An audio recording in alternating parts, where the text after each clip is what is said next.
Hey guys, Matt here. This is my review of MAXXXINE. This movie is directed by Ty West, who previously directed X and Pearl, the two films previously in this trilogy.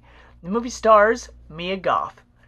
Now, the plot of this movie is Maxine Minx is now in Hollywood about, I believe it's 10 years after the events of X, and she's trying to make a name for herself and be an actress.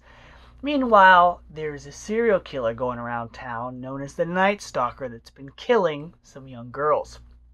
Now, this movie, just like the other two films, kind of have this theme of, young people trying to break out, make a name for themselves in movies. And this film does a good job of paying homage to, horror movies of the past, cinema in general. But it also adds another ingredient that I'm sure is going to, entice a lot of fans, and that's sex. If there's one thing you can expect from these kind of horror movies, and when I say that I mean like Ty West and a lot of other low-budget horror movies, it's you're going to get the sex and the violence. And that's what we get in this movie. Now, I felt the storyline this time around wasn't as sharp, wasn't as original as the two previous films, let alone Pearl, which was a really hard one to follow because that was really a one-woman show with supporting characters.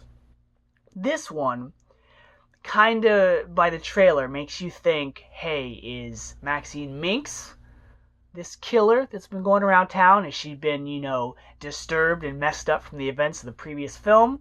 Or is this a separate storyline? Well, I'm not going to tell you that.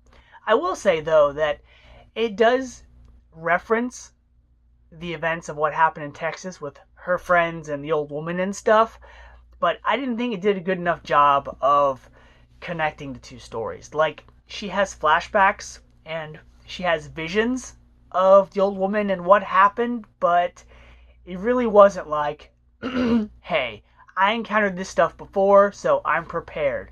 I'm ready for anything that's going to come my way. She kind of was just a character in Hollywood that just so happened to experience that. Now, her past does try to come back and haunt her, but she really didn't embrace those events, which I was kind of expecting. Now, this movie does have good supporting characters, like Kevin Bacon as this real creepy private eye. It also has Michelle Monaghan and Bobby Cannavale as detectives, but they're really just the stereotypical detectives that kind of banter back and forth, the man and the woman, and then when they confront the suspect or the main character, they're like, are you sure there's nothing you want to tell us? Type of thing. You even have Juan Carlo Esposito as, I think it's her manager.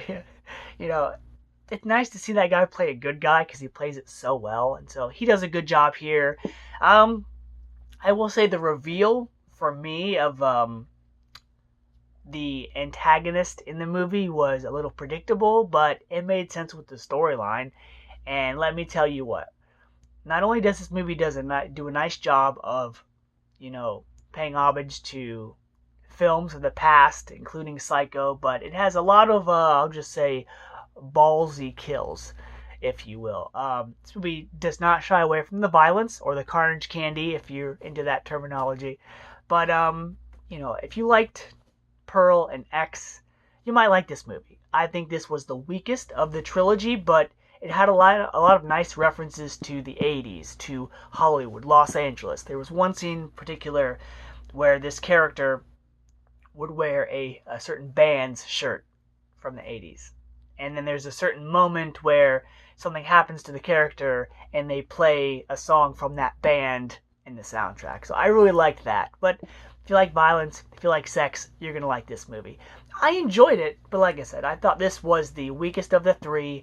Mia Goth did a really good job as this kind of stubborn, tough girl, that wants to be an actress. And just like in Pearl, she plays a character that, won't take no for an answer. It's determined. It wants to be a star. Is going to prove that she has that capability. And she'll let nothing stand in her way. So she was a tough character. I like the soundtrack in this movie. It really encompassed the 1980s in Los Angeles.